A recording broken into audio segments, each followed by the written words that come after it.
may have called it a big win, but I hope he realizes what it means for him. I'm talking about this fucking orange menace and his goddamn SCOTUS. Did you hear? The SCOTUS gave him the ability to fire independent agencies. That means he truly is a fucking dictator. I have to stop. One of the pins came loose, and it hurts my fucking hand. That's what I feel about this piece of shit. I've had it with him. I've had it with him. I've had it with SCOTUS. I'm real good today.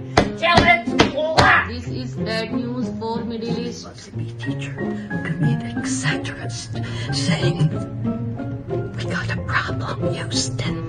The President of the United States is incontinent. It doesn't necessarily disqualify him from office. What disqualifies him from office is everyone having to lie about something so obvious. Watch this clip.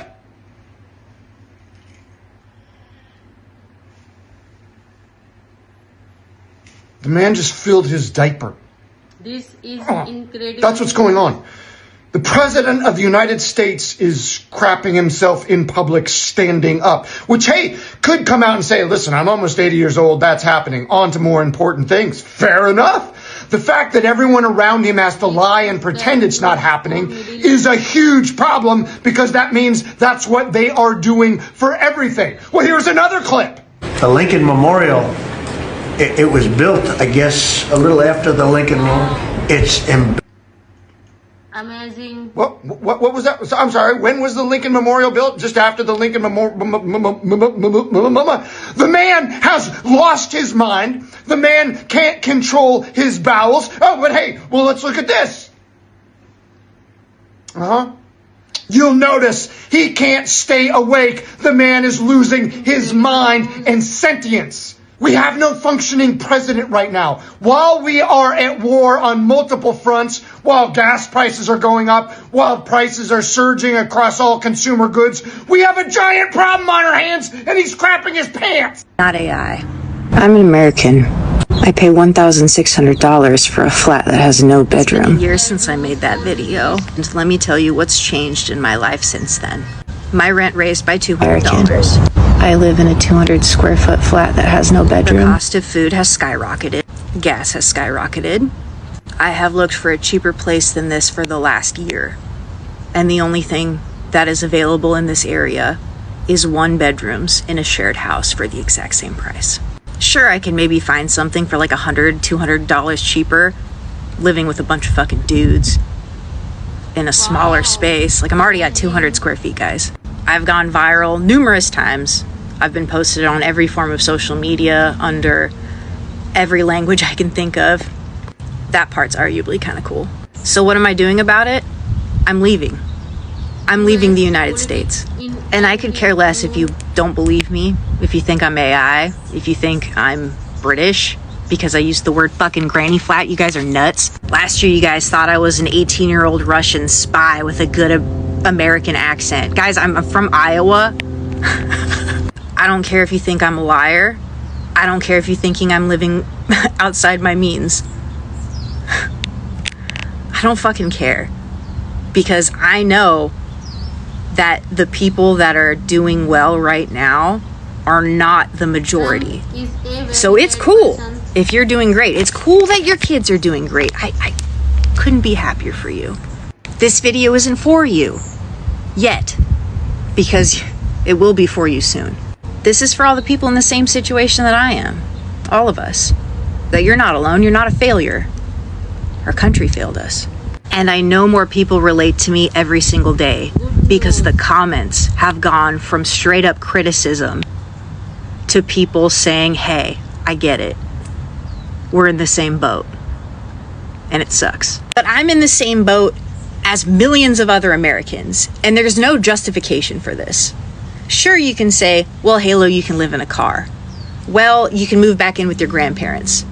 I'm 35 years old. I literally don't make enough money to have a fucking kid. And you think that's okay in the United States of America, it's not patriotic to suck your own country's even though shit's gone to hell. No, patriotism is knowing something's wrong and wanting to do something about it. Instead, I'm seeing people doubling down and just being straight up fucking ignorant. People saying, oh, well, I have a mortgage and I only pay $1,000 a month. Cool, and you got it 20 years ago, honey. And if you got it recently, you're really fucking lucky. And I'm happy for you. Genuinely, I think every single citizen of the United States deserves that. And I think the reason you guys are so angry at my video is because you know you could be next. Maybe you look at me and think, oh, I've seen all our videos at this point. I just don't get it. What if that will be my daughter one day? Maybe that's why you're upset. Because it shouldn't upset you so much if you disagree with me. Now, the point of that video was to show that this is a problem amongst the majority of Americans. The point of the video wasn't to pick apart my life or how I've lived it. I work 50 hours a week. I'm an upper level manager. But you know what I didn't anticipate? AI. The fact that there wouldn't be any fucking jobs.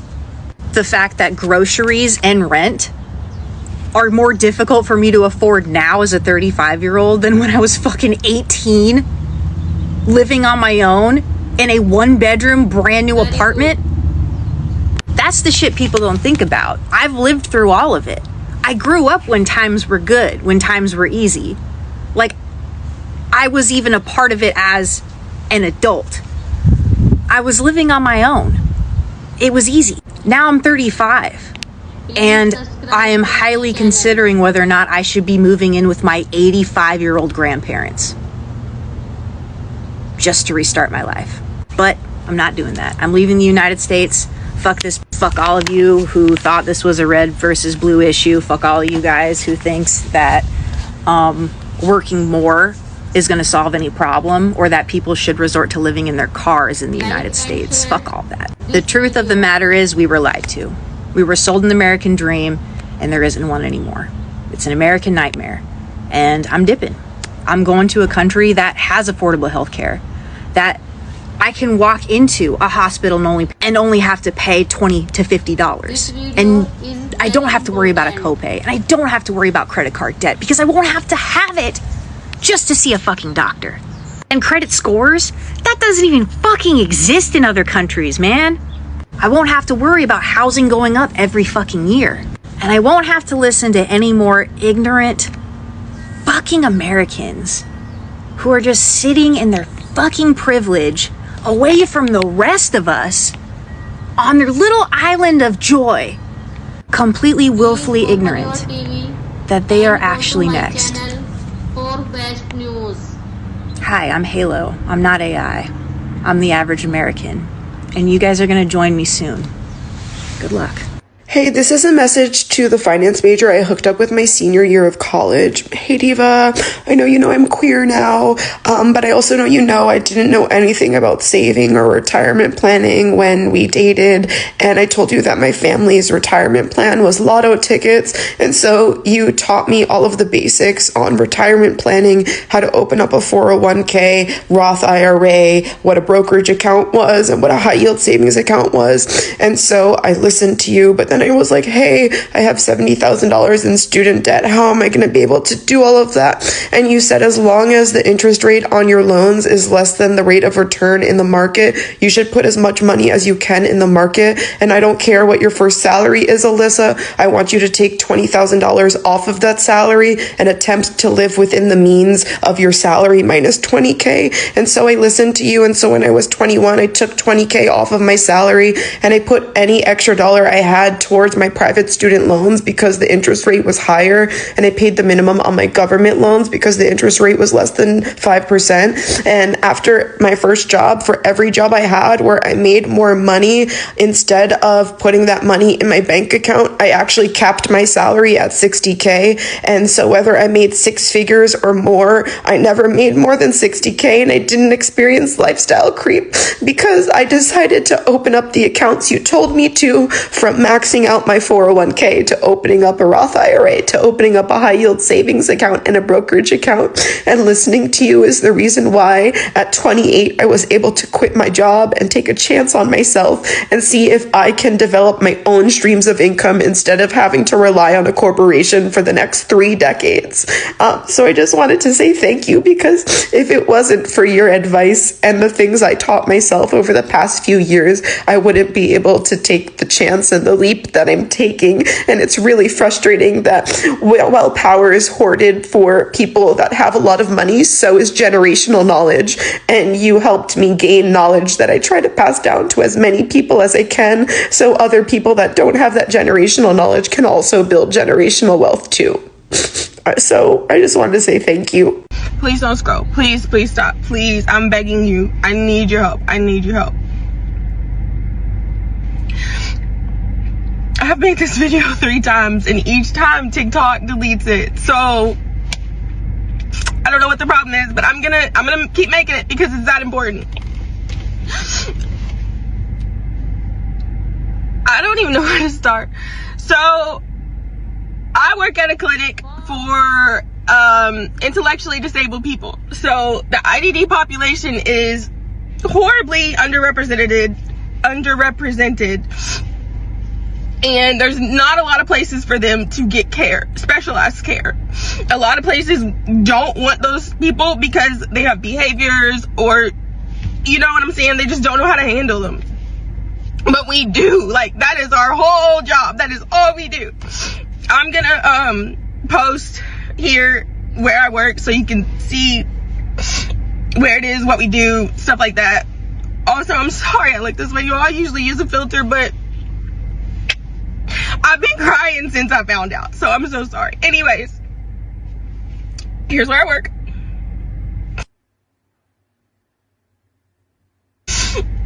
Okay, so about 20 minutes ago, we were all called into a company-wide meeting in the conference room. We knew it wasn't good, probably, but I had no idea this was about to happen, y'all. They told us that due to Medicaid cuts, they were cutting our budget 80%. 80%. So annually we have a budget about 7.2 million. This million, they cut it to about 2. And I know 2 million sounds like a lot of money, but when you're used to a $7.2 million budget and they cut that by like 80%, it's nothing, you guys. Everybody is out of their job, basically. Everybody's losing their job, but some of the providers. So the people that I've worked with for years, that I love, because I love my job, okay? This is my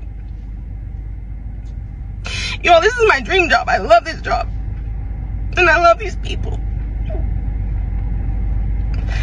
And thinking about how I'm not gonna get to see them anymore.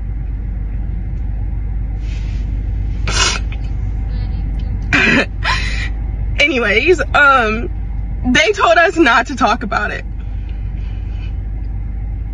I've never been one to be quiet in the face of injustice, and I'm not gonna start now. I'm really sorry. I don't want to step on any toes, but this is wrong. This is so wrong. This is so wrong, you guys. They gave us 30 days. July 15th is when 80% of our patients will be discharged. And just to put it into perspective, we have a 2-year wait list. People from all over the state come here because it's the only place like it. It's the only place for people with IDD to get the specialized care that they need. Very important. We do everything. We're a one-house stop. One-house shop. We have medical, dental, PT, OT, speech. Everything you need, basically. And telling these people that basically we can't care for them anymore is just unfathomable. So anyways, what I'm asking you all, what I'm begging you all to do is to do what TikTok does. Please make some noise. This is not right. And this needs to get to the right people. They need to hear. They need to hear about how this is not okay. I know that families, once they find out next week, are going to be very upset. But I'm trying to get a head start because, again, we have 30 days. So, I'm going to post the contact information for the Secretary of Health. Okay?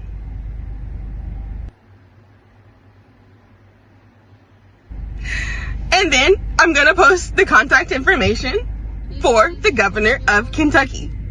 Okay?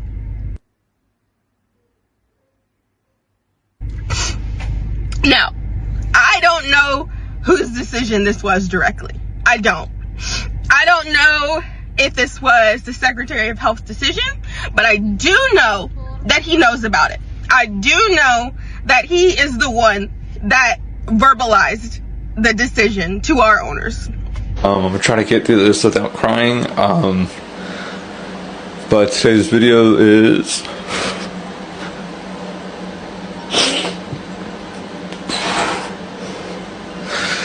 is pretty vulnerable. It's about sexual assault in the military, and now I became a victim of it. It was 2019. I was on a detail to White Sands, New Mexico. I was supporting 10th Special Forces Group. I was essentially acting like a foreign army, and they were just training us. We had just gotten back from a mission late at night, and I was exhausted. I went to the bathroom with all my gear on, and I had a battle belt on, and if you don't know what that is, it's just a belt that essentially has molly, and you can molly your gear onto it. I had a dump pouch on my back, and it would, like, if I unfolded it, it would lay against my butt.